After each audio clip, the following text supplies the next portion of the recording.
Time for math class already?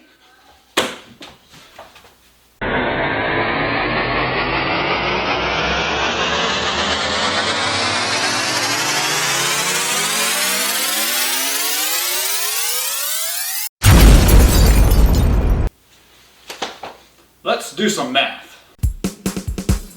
Calculus, early transcendentals. I can't wait to learn about calculus. You make me go mental. Logarithms aren't easy for me. When limits got you down and your mind won't work at all, don't worry about it, baby. Here comes L'Hopital. Calculus, early transcendentals, hyperbolic coaster catenary. Calculus, learn real world models when you make it to Calculus 3. Hello again. In today's lesson we are going to be talking about algebraic techniques for computing limits. These techniques require good mastery of algebra and trigonometry, but have several advantages. Mainly, they're less prone to error and more concise than the tabular and graphical methods that we spoke about previously. But after you practice these methods, you'll be calculating a wide variety of limits with ease, and that'll make your job a lot easier as we move into the central topic of this course, which is the topic of derivatives. Hello again. Today's lesson is on techniques for computing limits. So now we're going to get to the algebraic techniques for computing limits. Previously, we've looked at graphical and numerical, or tables, to give us some idea to help us build our intuition about limits. But as I pointed out at the end of our last lesson, there are some functions that when you plug into the grapher or try to make tables for, you get some strange results, or you get some misleading answers. And so we want these more precise, and by the way, I think more concise and less time-consuming methods to compute limits. So before we get into the details of it, I want to just express with you a little bit about what the philosophy of this whole section is. You might want to think about functions, like complicated functions like you see in everyday use, as being sort of like molecules that are built out of more basic atoms, like elements. And so if you understand the elements, then that can inform you about what the molecule does. So the same thing here, we have these big functions that are like the big molecules, and so if we can understand what the elementary pieces that those functions are made out of, like a function might be made out of powers of x, are really simple pieces, or maybe sine functions like sine and cosine, and maybe a square root function is involved. If you understand all those individual pieces, then you can put them together and understand how the whole operates. So with that in mind, we've got this first theorem here that tells us how to calculate the limit of one of the simplest kind of functions, a linear function. So Theorem 2.2, limits of linear functions.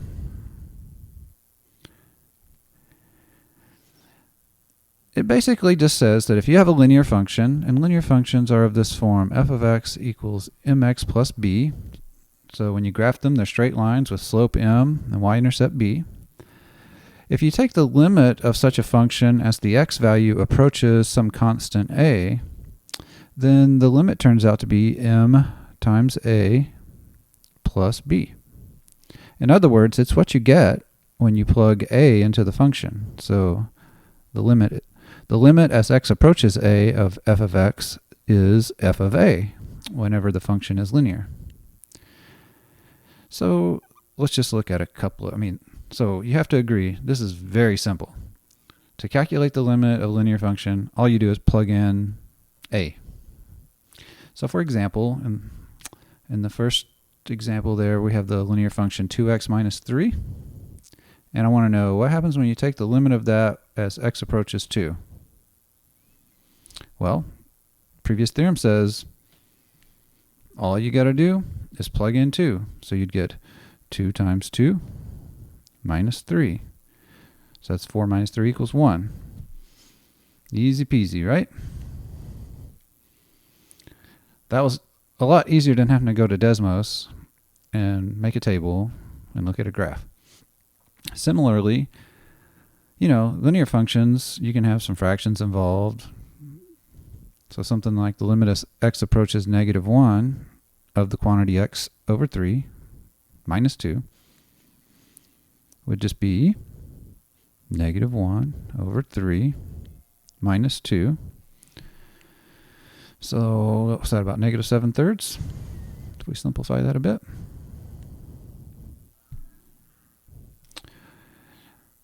The limit of 14. Now 14 really is a linear function also. If you were to graph it, it would be a horizontal line. You can think of it as 0 times x plus 14 if you want to see that it's of that form, mx plus b.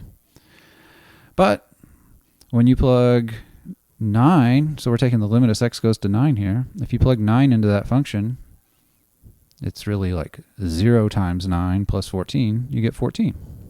So the limit, so what you can take from this example is that when you take the limit of a constant, let's say a constant c, as x approaches whatever, you're just going to get c. You kind of think of that as a minor limit law. Okay, last example. Just x, a naked x by itself is a linear function. So the limit of x as x approaches 2 is unsurprisingly 2. So linear functions are very easy to take the limit of, but as it turns out, linear functions are sort of like the atoms of more complicated functions that we call polynomials and rational functions. And so now, what we need is a theory that tells us how to put the atoms together, and that's what we call the limit laws. So these are our basic algebraic rules that simplify the computation of limits. So limit 2.3, limit laws. So we have a few assumptions that we have to make here. We're going to involve two functions in expressing all these rules, f of x and g of x, and we're going to assume that the limit of f of x and g of x as x approaches a, both of those limits exist. We're going to assume c is just a constant, a real number, constant, and n, little n, is just an integer. Now, let me remind you that an integer is just one of these, it's like a whole number, right? Like 1, 2, 3, 4, 5, 6, 7. So c is a constant, and n is a fixed integer. All right, so you have a sum law. So if you know that separately those two limits exist and then you add them together, then you can, to take the limit of the sum of the two functions, it's the same as taking the sum of the two limits done separately. Same thing for subtraction. The third rule, the constant multiple rule, says that if you're multiplying a constant times a function and then you want to take the limit of that, well, you can pull the c out and then take the limit of the function by itself.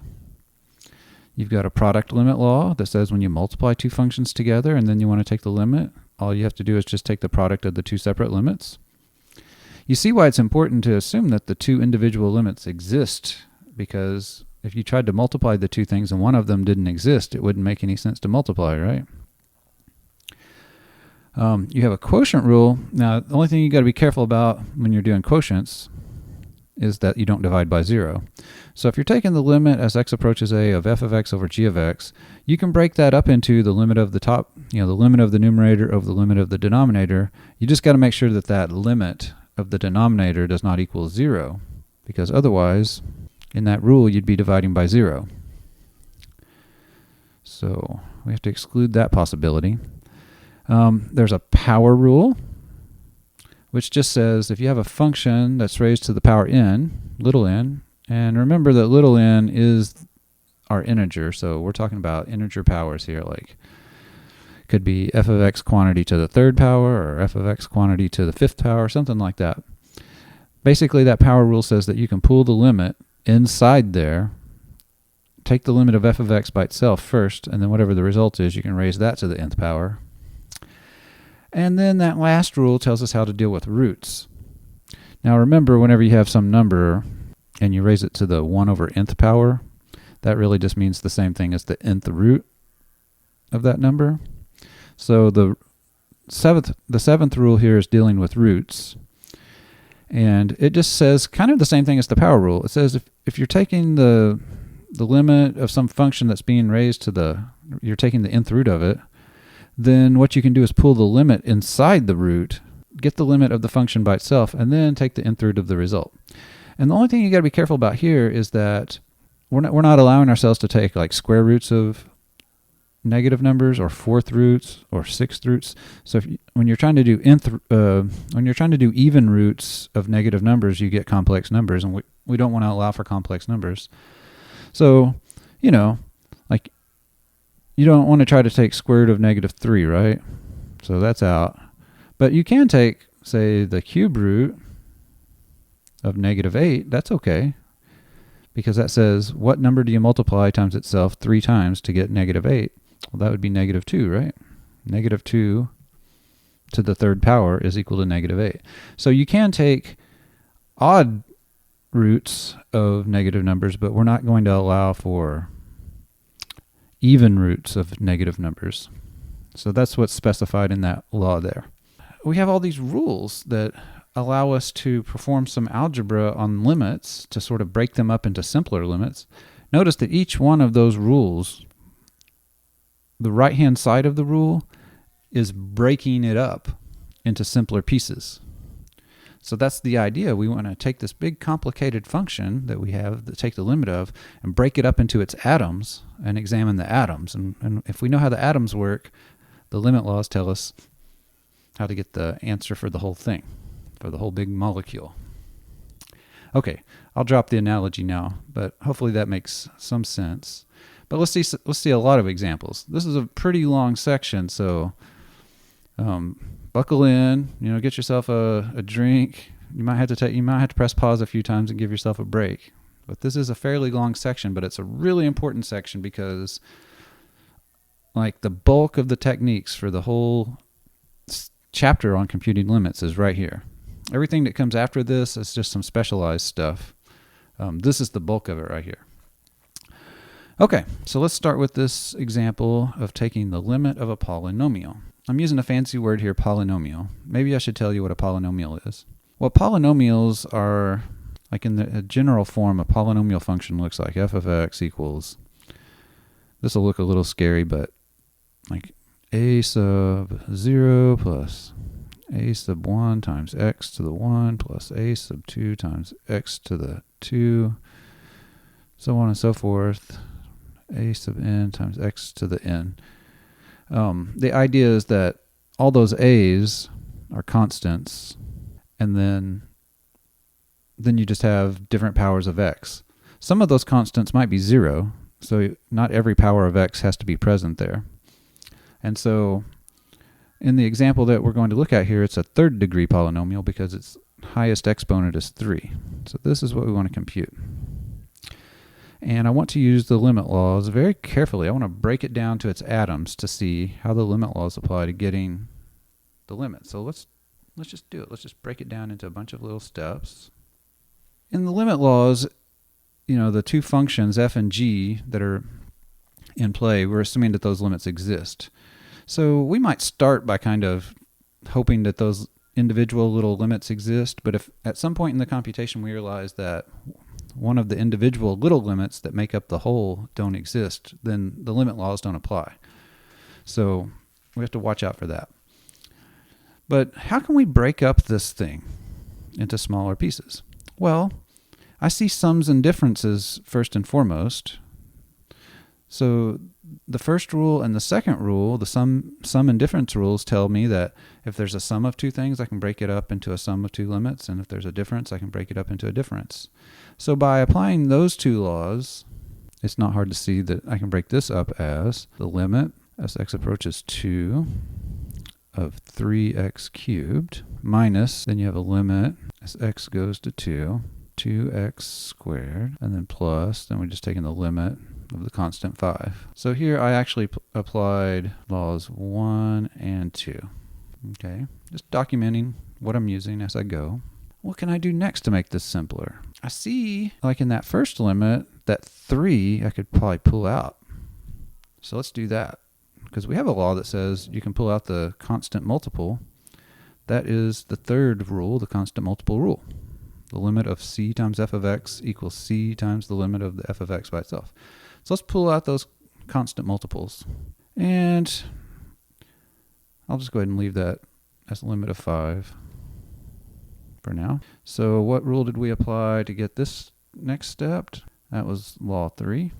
What rule could I apply here?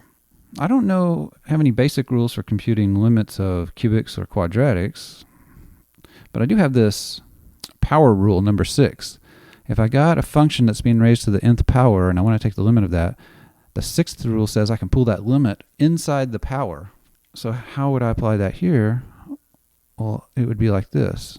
That first limit, the limit of x cubed, I can pull the limit inside, so that I'm just taking the limit of x, and then the whole thing is cubed. Same thing on the second limit. I can pull the limit inside the squaring function. And I'm going to just bring down that limit of 5. If we really focus on the limits that have to be computed at this point, they're very elementary ones that we already know how to compute. By the way, what rule did I use here to get this last step? That was law 6, wasn't it? Yeah, the power rule is law 6. Okay, so these last 3 limits that I've highlighted in yellow, notice that those are all limits of linear functions, so we can apply Theorem 2.2 to get the final answer.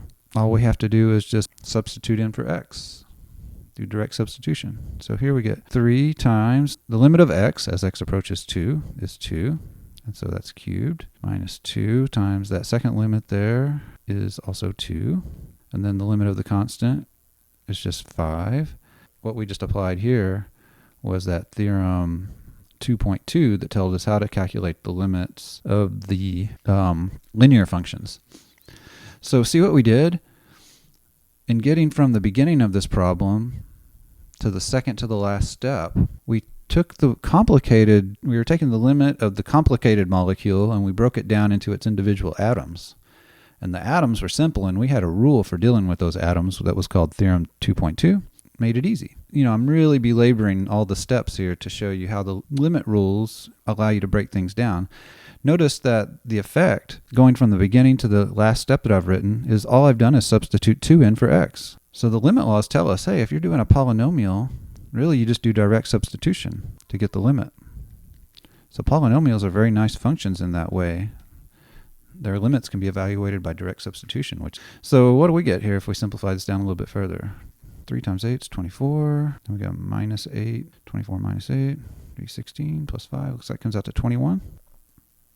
Let's try the so-called rational function. Now, a rational function, if you understand what a polynomial is, rational functions, it shouldn't be an E there. It's not a rationale function. It's a rational function. So rational function is just a polynomial divided by a polynomial. So in the example that I have here, I'm trying to take the limit of a rational function, which is a second-degree polynomial divided by a first-degree polynomial. Or in other words, a quadratic polynomial divided by a linear polynomial. So the limit here, we have x is approaching 1. So let's apply the limit laws in a step-by-step way to get the answer. One thing, when you have fractional expressions, you want to be thinking about, am I going to get a 0 in the denominator at the point in question? And x is approaching 1 here, so when I say the point in question, I just mean what is x approaching? So x is approaching 1 here. If x is equal to 1, the denominator becomes 4. So that puts my mind at ease. I'm not dealing with a situation where I've got a 0 cropping up in the denominator. So probably things are going to be really nice and easy. Out of those laws that we covered on the previous page, which one of them would jump out to you to apply first? Hopefully, like me, you're thinking, well, do I have a rule for fractions? Did I have a quotient law? Yes. Law number 5 is our quotient law. It just says that to take the limit of the quotient, you can take the limit of the denominator and numerator separately and then divide. So this becomes the limit, as x approaches 1, of x squared minus 5x plus 6 divided by the limit, as x approaches 1, of x plus 3, so long as those individual limits exist. To accomplish this, I used law 5. Okay, what can I do next? Okay, next I see that these are the two limits that I have to do are both polynomials, just like what we did in the first problem. So we shouldn't have any problem doing this. We're old hands at these polynomials. I think I'm going to simplify my process from what I did in the first example, though, by taking a better advantage of that theorem about linear functions, Theorem 2.2. So that top limit, I can break it up as the sum of two functions, the first one being x squared, and the second one being negative 5x plus 6. And in the bottom, I'm going to just leave it as is. Yeah, I could break it up as a sum of x and 3, but Theorem 2.2 handles linear functions of the form mx plus b. And so the two of the limits that I have here are those type of functions, here and here. Those are linear. So I want to leave them like that just to simplify life a little bit.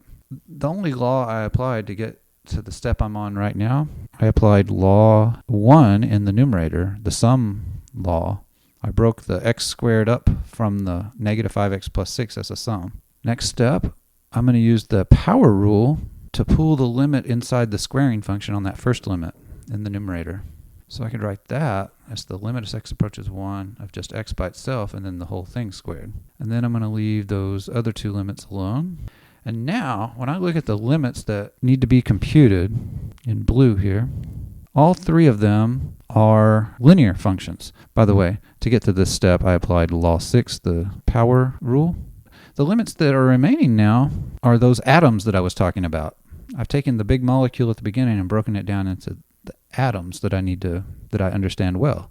And I understand them well because they're all linear functions, and I know how to compute the limits of linear functions. That theorem, so what I'm going to be applying here is the Theorem 2.2, which says to take the limit of a linear function, you just plug in whatever x is approaching. So on the first limit there in the numerator, I get 1, and then quantity squared. On the one that comes after that, I'm going to have negative 5 times 1 plus 6. And then down in the bottom, I'm going to have 1 plus 3. And at this point, I'm satisfied that I have the answer, but maybe just to be a good boy, I will simplify my answer. So simplifying, that comes out to 1/2. Check it out, though. I want to make an observation. To get from the beginning to the very end, all that really happened to get the answer is I ended up just plugging in 1 for x. I ended up doing direct substitution again. It's really cool whenever you can evaluate a function's limit by just doing direct substitution, because anybody can just plug a number in, or you can have a computer plug it in for you, even better. In fact, it's such a special property that we're going to have a whole chapter devoted to it, well, a whole section of a chapter devoted to it. The property is called continuity. Whenever a function has the property that its limit can be evaluated by direct substitution, it's called continuity. But yeah, if you take the original expression and just plug in 1, you get 1 squared minus 5 plus 6. So that's 2 in the numerator, and you get 4 in the denominators, or just 1/2. So if we apply the same kind of logic that we used in those previous two examples, we get this very nice theorem, Theorem 2.4. So Theorem 2.4 is kind of like Theorem 2.2. So Theorem 2.2 said that linear functions have the direct substitution property. And now we're taking that a few steps further and saying polynomials and rational functions also have the direct substitution property. So that's what I tend to refer to this as. Because look, part A, it says if you got a polynomial function and you want to take the limit as x approaches a of p of x there, plug in a. You substitute a in for x. Similarly for the rational function. To get the limit of the rational function, all you do is you plug a into the numerator and denominator separately and you get the answer. But there is one big caveat there. You got to make sure that whatever you get in the denominator doesn't come out to 0. So 2 quick examples. The first function, so it's a polynomial. To evaluate that limit, all I got to do is direct substitution. So I'd get 3 times negative 1 to the 4th minus 2 times negative 1 to the 3rd minus 5, and then whatever that comes out to. Looks like it'll come out to 3 plus 2 minus 5. Actually comes out to 0. And on the second one, now if I plug, x is going to 2 on that one. If I plug 2, does it cause a 0 in the denominator? No. I get 4 minus 1 is 3 in the denominator. So this one will come out to 3 times 2 plus 2 over 2 squared minus 1, which works out to 6 plus 2 is 8 over 3. Doesn't get any better than that. I agree that looking at graphs and making tables is kind of nice. You don't have to think, it's not so hard, but this is pretty darn easy. Polynomials and rational functions cover a lot of ground. In fact, as you'll see in later calculus classes, just about any function in the world that you can think of can be approximated with a polynomial to any degree of accuracy that you want. So if you understand polynomials, you kind of understand everything. So here's an exercise. It's not a very real world sort of thing. It's just an exercise designed to make you think about how limit laws work. So we've got these 3 functions. They're mystery functions. I don't have formulas for them or anything. And I only know a little bit of information about each of them. I know what each of these 3 functions, f, g, and h, I know what their limits are when x approaches 1. So for the first one there, you've got the limit of f of x as x approaches 1 is 2. And for g, the limit at x equals 1 is 7. And for h, I happen to know that its limit as x approaches positive 1, the limit is negative 5. So on the basis of that information, I want to calculate the limits indicated below in parts A and part B. For part A, can be broken apart as a difference by the difference law. So there I was applying law 2, and then I can apply the product rule on that second limit. So I can write the second limit as the limit of g of x times the limit of h of x. So there I was using the product rule, which I believe is law 4. And then now we've broken it down into all the atoms that we know something about in yellow, blue, and green at the top. So I can write that as 2 minus the limit of g is 7 times negative 5. So 2 plus 35 is 37 is your answer. And then for part B, I'll just do the same sort of thing. Now, on this one, what's the most obvious rule that you can apply right off the bat? Well, the limit is sort of separated from all the little individual pieces by this third root. But I had a rule that says, there was a root rule that says you can pull limits inside of roots so long as after you calculate the limit of the stuff inside there, it exists. I think that was law 7. Now inside that radical we're working, and I can break that up as limit of h of x times g of x. So I'm going to use the difference rule here. And it's the limit of 4 times f of x. X is going to 1. And so that was law 2. And then that product I can break up. And I can pull that 4, the constant multiple rule. So pull the 4 out. And then do limit as x goes to 1 of f of x. So there I applied 2 different rules. I applied the product rule, which was law 4, and I also applied the constant multiple rule, which was law 3.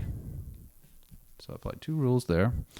But if you notice, at this point, I've got it broken down into the individual little pieces here, here, and here. And so I just have to remember what was the limit of h. And so h was the negative 5, g is 7. So this one comes out to cube root, got negative 7. The g of x came out to 5 minus 4. And what was the limit of the f of x? 2. 4 times 2.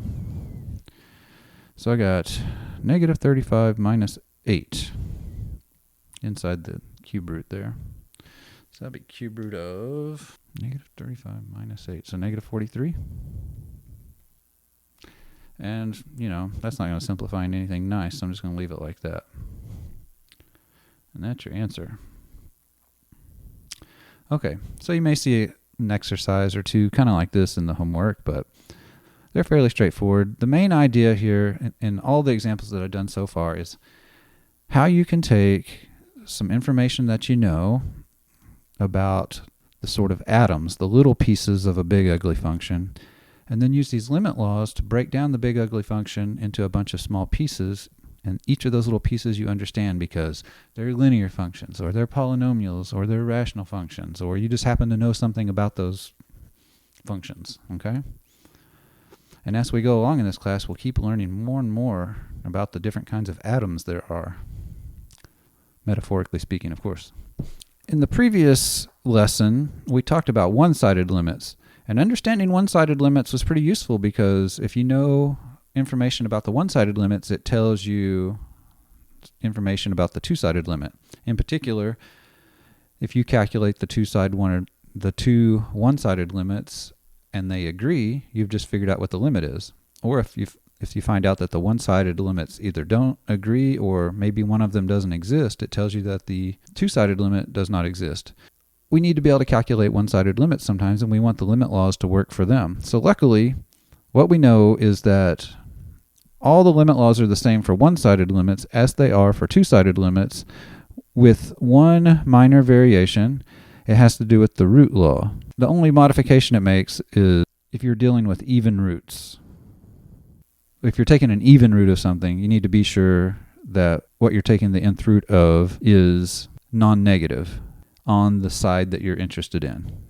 So the part A of this theorem is just saying, hey, if you're doing a right-handed limit, you need to make sure that your function is at least positive if you're trying to take an even root of it for the x values that are on the right side of A. And similarly, part B tells you, hey, be sure that if the values of x that are on the left of A, when you plug them into the function, you're not getting negative values so that you're getting complex numbers. Moral of the story is, with two-sided limits, you do everything exactly the same. Algebraically, it's really nice. So I want to return to this example that we did in the previous lesson, but we did it with tables and graphs. It was this absolute x minus 3 over x minus 3, and we want to look at the one-sided limits as x approaches 3. So the right-hand limit and the left-hand limit at x equals 3. Because we're interested in doing an algebraic approach, I want to understand the algebra of this function.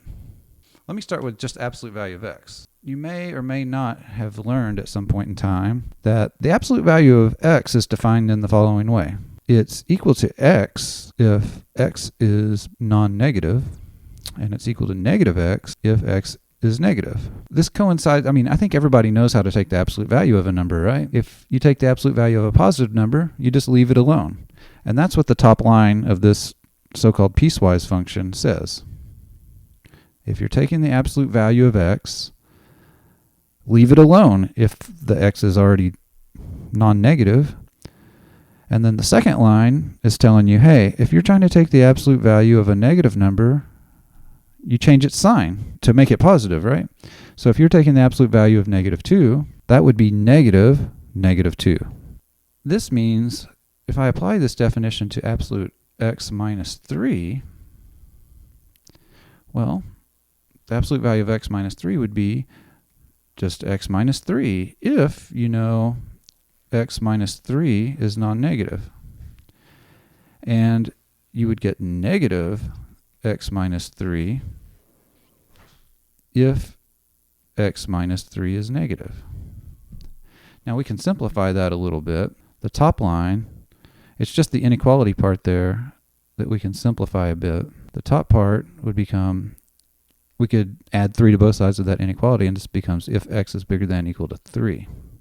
And the bottom line becomes negative x minus 3. If x is less than 3, you would get for that inequality. Now that we understand how absolute value of x minus 3 works,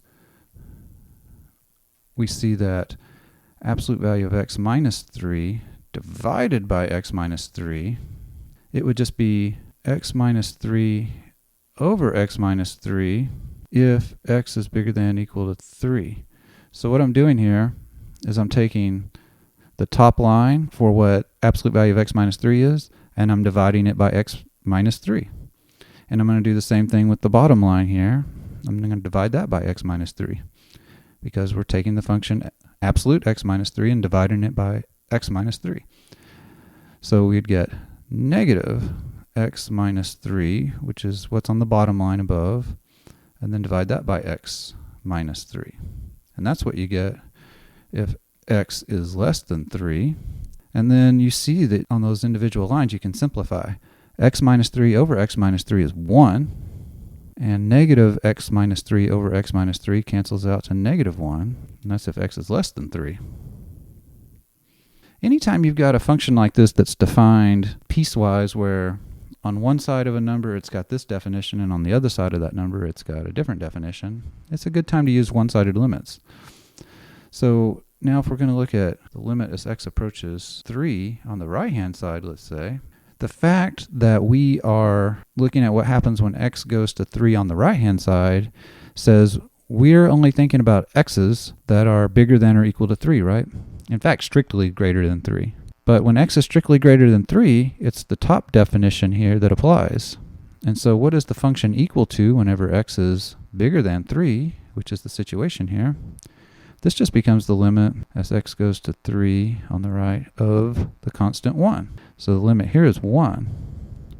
And we can look at the limit as x approaches 3 on the left. Since we're doing a left-hand limit, x is going to 3 on the left, we know that our x's that we're thinking about are less than 3. And when x is less than 3, then we use this part of the definition of the function that we're working on. So our function actually collapses down to negative 1 for those values of x. And so now we're taking the limit, a one-sided limit of a constant, but we know from our previous limit laws that we just get a constant. These two facts taken together here, the left-hand limit equals 1, and the right-hand limit equals 1, but the left-hand limit equals negative 1, tells me that the two-sided limit as x approaches 3 of our function absolute x minus 3 over x plus 3 just does not exist, because the left limit and the right limit do not agree with one another. Now, if you would go back to the previous video, you would see that we got that same information from the graph. The difference here is just by understanding the algebra of the absolute value function, we're able to deduce this without referring to a graph or a table. We got it completely algebraically.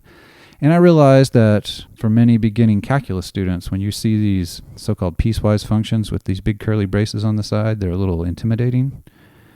But understanding the absolute value function in this way is pretty important. So this example might deserve a little bit of your attention. So I would take my time, maybe back it up and play this again and see if it can make sense. And if it doesn't make sense, come talk to me. We can work it out. For our next example, we're going to look at one-sided limits again to try to understand the behavior of a function. The point is, we can evaluate these one-sided limits using all our familiar rules. So really doing one-sided limits doesn't feel any different than doing two-sided limits. But sometimes we need to use two-sided limits to understand. We need to use one-sided limits to understand the two-sided limit. So what I'm really kind of puzzling about with this particular example is I'm trying to work out what is the limit, the two-sided limit as x approaches 1 of square root of x squared minus 1. But I'm going to do that by understanding the two individual one-sided limits. Let's start with the limit as x approaches 1 on the right. If I think about x is going to 1 on the right-hand side, that means the values of x are a little bit bigger than 1. That's what you have to kind of bear in mind. It's like that little information right there is telling me x is bigger than 1. And if x is bigger than 1, think like if I plug in 1.1 or maybe even 2, something like that. If I put that in place of x in that expression, then what you have inside the radical is going to be positive. And so then the limit laws tell me as long as if you got an even indexed radical, as long as what you're playing with on the inside is positive, you can pull the limit inside the radical. So I can write this as the square root of the limit as x approaches 1 on the right of x squared minus 1. So I was applying law 7 here, the modified law 7 for the one-sided limits. And I could do it because this stuff, the function values when x is bigger than 1, come out to be positive. So I'm not dealing with negative numbers inside that radical. And then, that limit right there that I'm trying to evaluate is the limit of a polynomial, and I can do polynomials by direct substitution. So this just becomes the square root of 1 squared minus 1, which works out to be 0. So here I was applying the theorem 2.4a, which says that polynomials can be evaluated by direct substitution. And then there I'm just simplifying.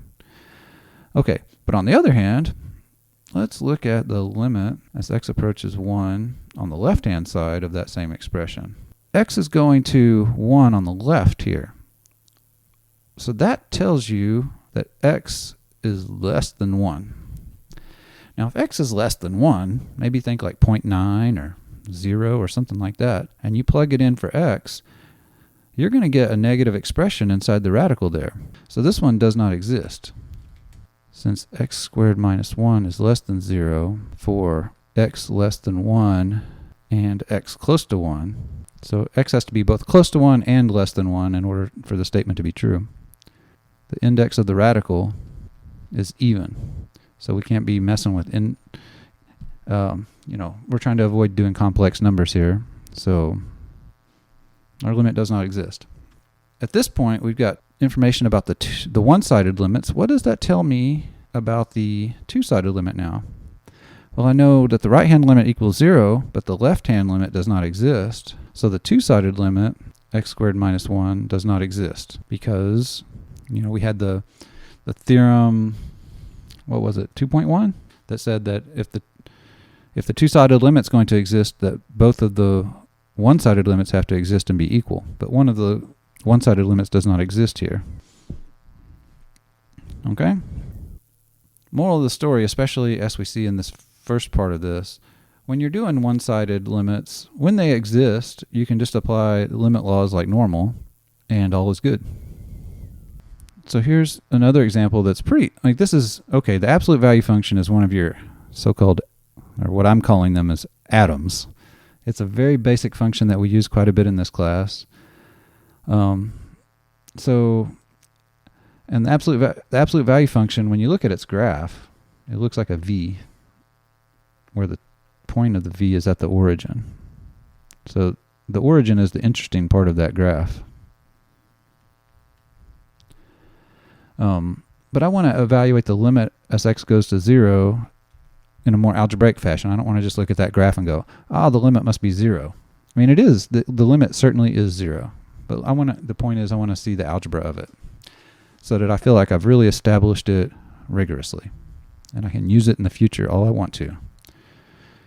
So, with that in mind, let's remember that absolute value of x has this definition that's piecewise. So absolute value of x is just leave x alone if x is greater than 0, and reverse its sign if it's less than 0.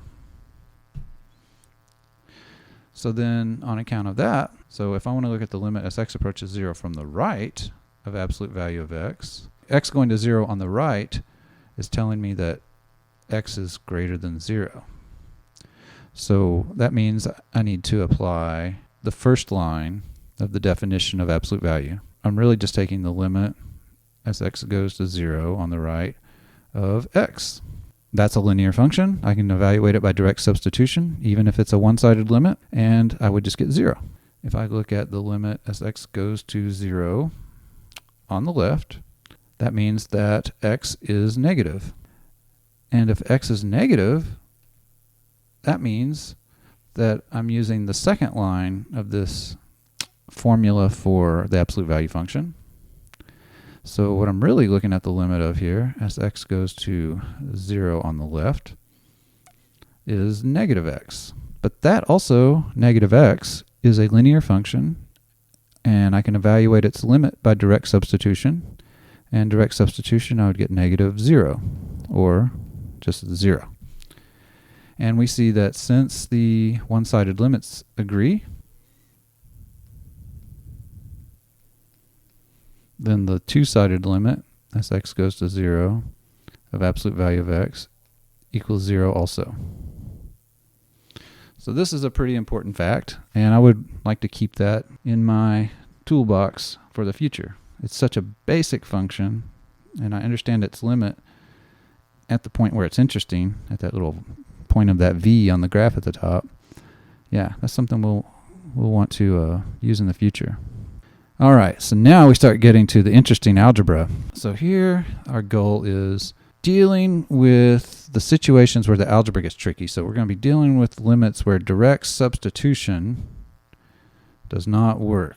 A typical case where direct substitution doesn't work is when you try to plug in your number and you get 0 in the denominator. So there are a few things you can do when this happens. The first thing you might try, it's the most common, is maybe you can do some factoring and canceling, and you can get that factor in the denominator that's causing the 0 to cancel off so that you're no longer getting a 0 in the denominator when you substitute. Sometimes if there are radicals involved, you can multiply by the so-called conjugate. And a third thing, which is the most involved thing to do, but it works pretty well when you can pull it off, is the squeeze law. It's a bit more specialized, but I'll show you examples of all of these. Let's start with the simplest, which is factoring and canceling. I've got this limit that I'd like to evaluate right here. Limit as x goes to 4. And then I've got x squared minus 16 in the numerator and 4 minus x in the denominator. Notice that if you try to just so this is a rational function, and rational functions a lot of the time you can evaluate by direct substitution as long as you don't get 0 in the denominator.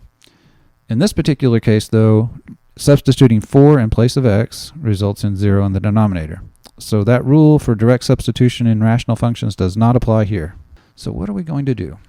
Well, let me show you. I'm sure that you've already noticed that x squared minus 16 will factor. So we can factor the numerator as x minus 4 times x plus 4. And the denominator is 4 minus x. Well, I think I can probably get something to cancel there, but in the denominator it's written as 4 minus x. If I want to reverse the order of those terms so that it matches what's in the numerator, I can just factor out a negative 1. In that case, I haven't done anything with the limit yet. The limit's just kind of coming along for the ride for right now. So I got x minus 4, x plus 4 in the numerator still. I'm going to factor a negative 1 out of the stuff in the denominator so that it becomes negative quantity x minus 4. And you can see that those expressions are equal, because if you put the negative back in the denominator, you got a negative x and you got a positive 4, right? But the point of this is that I see now some factors can cancel. I've got x minus 4 can cancel with the factor in the top. After canceling, I'm left with a negative in the bottom, just negative 1 in the bottom, and I got x plus 4 in the top. And if you want, you can just think of that negative 1 in the denominator is just the same. Dividing by negative 1 is the same as multiplying by negative 1, right? So I can just pull the negative out. So I got negative limit, x goes to 4 of x plus 4. And x plus 4 is a linear function. I can evaluate it by direct substitution. If I direct substitute in there, I've got negative on the outside there, and then 4 plus 4 is 8. So negative 8 is your final answer. So something was definitely going on weird exactly at x equals 4 in that original function. I couldn't just plug in x equals 4 into the original function. But after simplifying it a bit, I got something that I could plug 4 into without getting 0 in the denominator, and we end up getting a nice answer. So that's nice. Uh-oh, here's a scary one. So definitely in this section, you gotta blow the dust off of your algebraic skills and maybe even sharpen them a little bit, because a lot of the ways that you're going to stumble on these type of problems is making algebraic mistakes. I can't simply plug in h equals 0 because I end up in the whole fraction dividing by 0. So hopefully I can do something to make that h in the denominator cancel off. When you divide by h, it's the same as multiplying times 1 over h, right? So I'm taking 1 over h times all the stuff that's in the numerator. Now that stuff that's in the numerator, I can write it as 1 over 1 plus h. And I want to get a common denominator.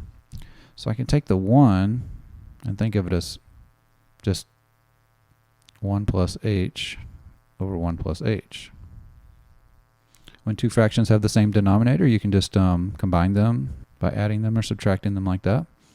So I will end up with 1 minus the quantity 1 plus h all over 1 plus h. Notice when you distribute that negative there, you're going to get a 1 minus 1, so the 1's are going to cancel, and you'll end up with a negative h in the numerator, and then a 1 plus h in the denominator there.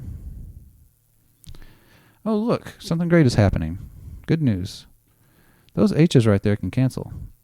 And so what I'm left with is the limit of negative 1 over 1 plus h. Now this is a rational expression, and I know rational expressions can be evaluated by direct substitution so long as you don't end up with a 0 denominator. But here if I plug in h equals 0, I get 1 in the denominator, and so everything's cool, and you get negative 1 over 1, which just comes out to negative 1. You can see that doing algebra can often eliminate these problematic dividing by 0 situations. And so if you're in that sort of situation, it's worth trying to do some algebra. I will give you a hint.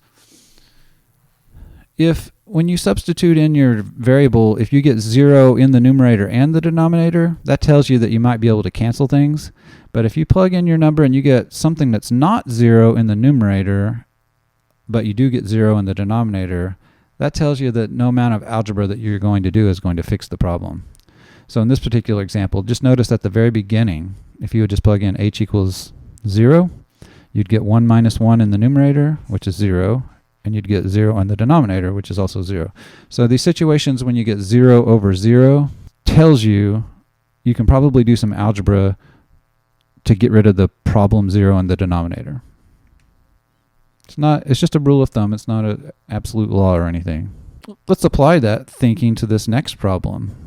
If I plug 1, just try to direct substitute 1 in there, I see that I get 0 in the numerator and 0 in the denominator. So that tells me there's some hope that I can do some algebra to fix things up a little bit. So the trick we're going to do here on this next problem is the old multiply by a conjugate trick. So this is just a way of multiplying by 1 in a very special way that sort of changes the form of the expression. You know you can always multiply by 1, and it doesn't change the value of the thing that you're multiplying it by. 1 times anything is just that anything that you multiplied it by. So the conjugate, we're going to look at the expression involving the radical and multiply times the conjugate, which means take that expression and just change the sign in the middle. But we're going to multiply that conjugate top and bottom, because what we're really multiplying by here in red, that's really just 1. And it's okay to multiply by 1. But I'm not doing this I'm not just pulling this out of the thin air. Of course, this is an old trick, but let me go to the side here somewhere. When you take any sum, a plus b, and you multiply times its conjugate, where you change the sign in the middle, when you multiply that out, you get a squared minus b squared.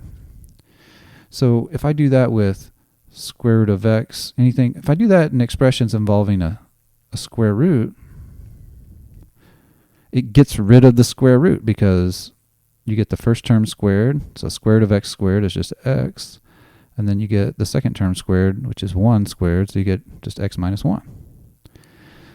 So when you do that trick to get rid of the radical in the numerator, you end up with, in the numerator, x minus 1. In the denominator, resist the urge to multiply those things together, like to sort of distribute things out. Just leave it factored as x minus 1 times the square root of x plus 1, because I'm hoping something cancels. And it does. You can see that these x minus 1s here cancel. Just the sort of thing I wanted to have happen.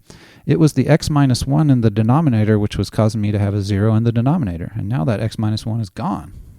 So I'm no longer going to be getting 0 in the denominator, and hopefully I can evaluate this limit. So what I'm left with is 1 in the numerator and square root of x plus 1 in the denominator. And now I can rethink my position. If I try to plug 1 in for x here, does it cause a problem? Nope. I'm applying several different limit laws to get to this direct substitution thing. But you could take the limit of the top, take the limit of the bottom, and then you can pull the limit inside the radical once you end up taking the limit of the denominator of this thing. But it's going to come down to direct substitution, and you're going to end up with 1/2. these little algebra tricks, like being able to factor things, being able to factor and cancel, being able to fool around with radicals. The standard trick for dealing with radicals is to do some sort of trick with conjugation.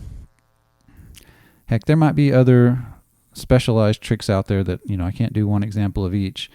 But most of these tricks come down to either multiplying by 1 in an especially nice way, like we did in yellow there at the bottom, or sometimes it comes down to adding 0 in an especially clever way. That's why you have all these algebra classes previously in your life that teach you how to do all these like reductions, because it's useful.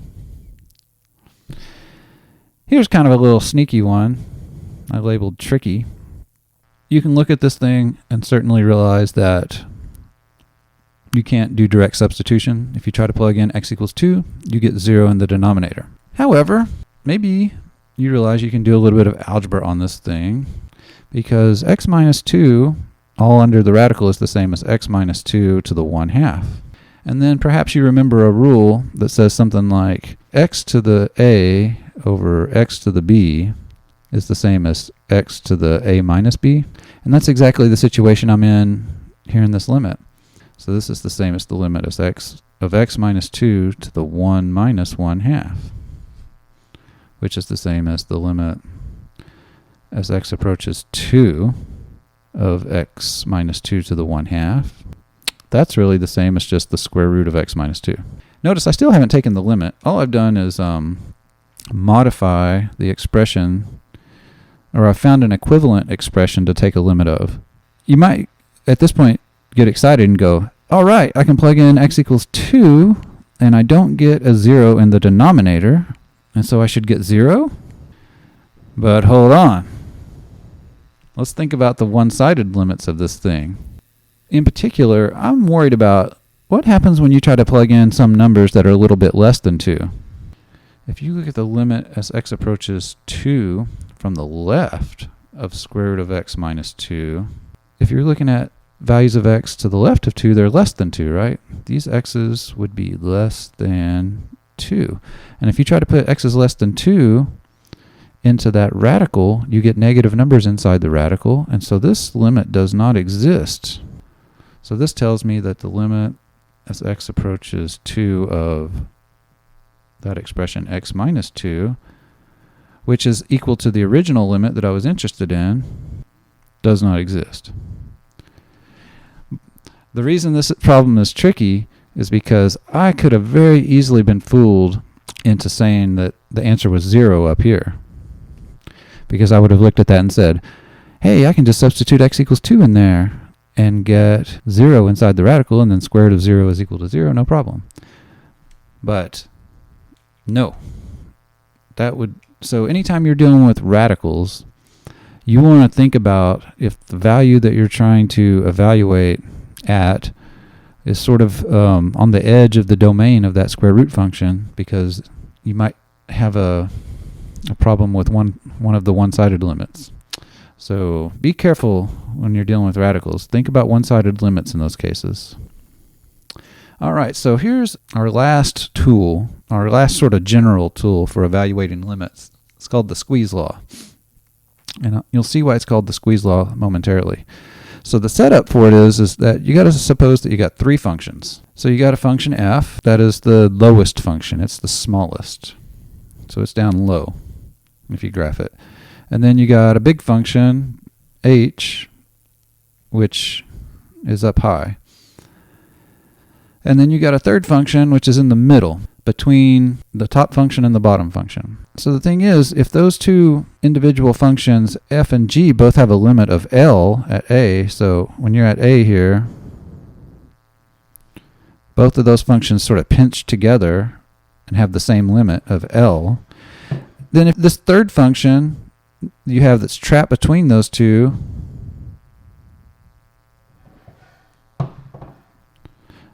it'll be forced to have the same limit at a. So the upshot of this thing is that if the limit of the f and the limit of the h are equal to one another, say L, then that forces the limit of the g of x to be equal to L. But visually, you can kind of see why it's called the squeeze theorem. The function g in red is squeezed between this top function and this bottom function, But you have this place where the top function and the bottom function are pinching together. Well, then in that case, the function that's squeezed in between them will get pinched together to the same point there. So this is a pretty powerful tool. So let me give you an example that illustrates how you can use it. So I've got this limit that I want to evaluate, the limit of x squared times cosine of 1 over x squared. When I look at x squared times cosine of 1 over x squared, there is no algebraic manipulation that I can think of that will simplify this thing down so that when I try to plug in 0 for x, that I won't get 0 in the denominator. See, I've got this 1 over x squared. It's inside the cosine function. And because it's inside the cosine function, please, for all that's good and decent, don't try to do this. Those do not cancel. Once you have some variables inside the cosine function or the sine function or something like that, you can't just willy-nilly pull them out and cancel them off and that sort of thing. So that would be a mistake. Anyway, my point is that there is no algebraic move I can do to sort of cancel things off so that I can just go ahead and plug in x equals 0. So this is where the squeeze law will be very helpful. So the idea, how you would apply it, is this is the function that I want to find the limit of, right? So this will be your g function from above up there. And I need to find a function h above it and a function f below it that squeeze it together to some limit. So check it out. I know that the cosine of anything, let me just put here informally, any cosine of anything in the world is between -1 and +1. That just goes back to the definition of trigonometric functions. If you think about on the unit circle, the cosine of an angle is just the x-coordinate of where the terminal side of that angle crosses the unit circle. But the x-coordinates on the unit circle only range from -1 to +1, right? So cosine of anything is always going to be strictly between, it's going to be between -1 and +1, possibly equal to -1 and +1, but never bigger than 1 and never less than -1. Because of that, I can say cosine of 1 over x squared is definitely between +1 and -1. Another thing I remember about inequalities is that if I multiply an inequality by a positive number or by a non-negative number, it doesn't change the direction of the inequality. And if you do multiply by a negative number, it will change the direction of the inequality, right? Now I'm going to multiply through this whole thing by x squared, but x squared is always non-negative. So if I multiply through that whole inequality by x squared, I'd have negative x squared is less than or equal to x squared times cosine of 1 over x squared. And then that's less than or equal to x squared. So here I just multiplied by x squared, and I want to just point out that x squared is always bigger than or equal to 0.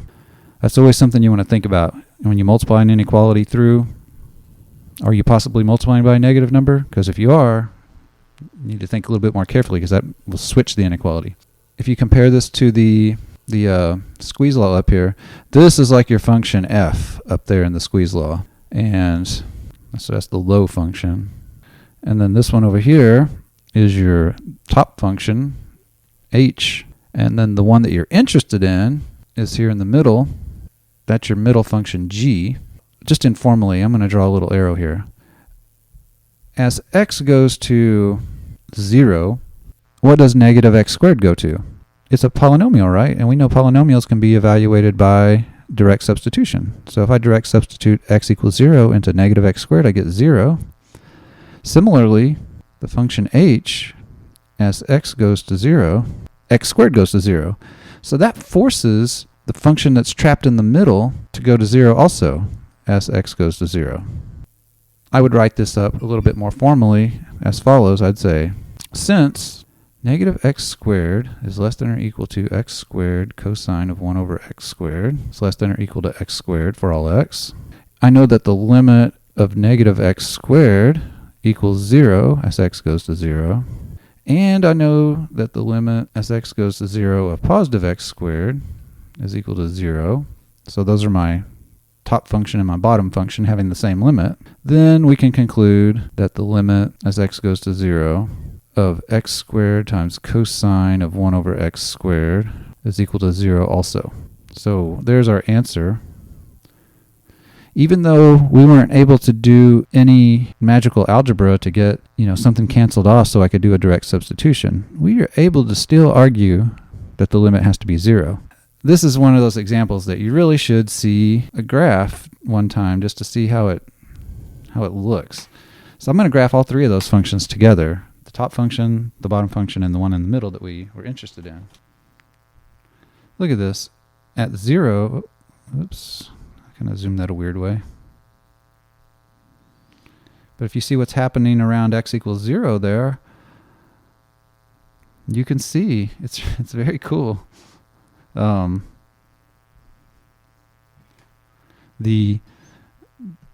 red function there, it's even color coded on the side there for you. The red function is the one we're interested in, and you can see it's trapped between the two parabolas, which both go to 0 as x tends to 0. So that forces the one in red to also have the limit of 0. So cool. Here, I'm going to copy and paste this. So that's the squeeze law. Example number 1. Usually it comes down to, you got to establish this inequality, and you got to do it in a clever way so that the function that's on top and the function that is on bottom are squeezing together at the point in question. So it forces your function that you're interested in that's trapped in the middle to do what you want it to. So that brings us to trigonometric limits, which, of course, we're eventually going to be doing trigonometry in this class. Sine functions and cosine functions and tangents, they're all very important. So we need to start establishing our sort of atomic level facts about trig functions. And so the first two that we have here are, what do you get in the limit as x approaches 0 for sine x and cosine x? If you think about the graphs of sine and cosine, and you think about even just basic trig, like what is sine of 0? The limit as x approaches 0 of sine of x is 0, and the limit as x approaches 0 of cosine of x turns out to be 1. And if you think about it, what is cosine of 0? Well, you get 1. You may have a hard time remembering those little facts from the unit circle, but it would be a great time to start refreshing your memory on trigonometric facts, because I will expect you to be able to do them. I expect you to know the unit circle. So you need to be able to tell me, without thinking about it for very long, like, what is the cosine of pi over 6? Or what is the tangent of 5 pi over 6? Things of that nature. Because I'll be asking you to feed me those sort of facts as we're doing examples or as you're doing problems on tests and things like that. And I won't be looking for, answers that you got by plugging into a calculator. I'll be looking for the precise answer that's like, square root of 3 over 2 or something like that. Anyway, these are two really important basic limits that kind of serve as sort of atomic level facts for evaluating trigonometric limits. Now, how do we establish these two little facts? Well, it turns out that we can use the squeeze law, our handy dandy squeeze law that we just introduced. And I don't want to spend a huge amount of time belaboring it, but here's how you would go about it. The first thing you have to do is establish these two inequalities. It turns out that you can argue that the sine function is always bounded between negative absolute value of x and positive absolute value of x. And a very similar argument can give you that the cosine function is bounded between 1 on the top end and 1 minus the absolute value of x on the bottom end. Now, I'm not going to establish those inequalities, but I will give you a challenge. In red here, you can use that figure that I drew to the right to argue that those two inequalities are true. You just have to use a bit of geometry and trigonometry. But I don't want to belabor that point right now. I just want to use those two inequalities. If you believe that those two inequalities are true, and I'm sure you believe me, but accepting them as true, we can just use the squeeze law on both of those inequalities to get the limits that we want. So like if you take the first inequality up there, you've got negative absolute value of x is less than or equal to sine of x is less than or equal to absolute value of x. What does the top function and the bottom function tend to as x goes to 0? Well, as x goes to 0, we established earlier in today's lesson that the absolute value function goes to 0. So both of these go to 0. And since the sine function is there trapped in between, you can see that it has to go to 0 too, as x goes to 0. The second inequality, you've got cosine of x is stuck here between 1 minus absolute value of x. As you let x go to 0, we already know that the absolute value function goes to 0. So 1 minus the absolute value function, as x goes to 0, would tend to 1. And of course 1 is just a constant, so as x goes to 0, 1 just goes to 1. And so that forces the cosine function to go to 1. So now we've learned both of these facts that we were interested in. This first inequality, and knowing what the limits of the top and bottom functions are, tells you that the limit as x goes to 0 of the sine function is 0. And this one down here, using the squeeze law. And then, yeah, you get the limit as x goes to 0 of the cosine function equals 1, also using the squeeze law. Very nifty.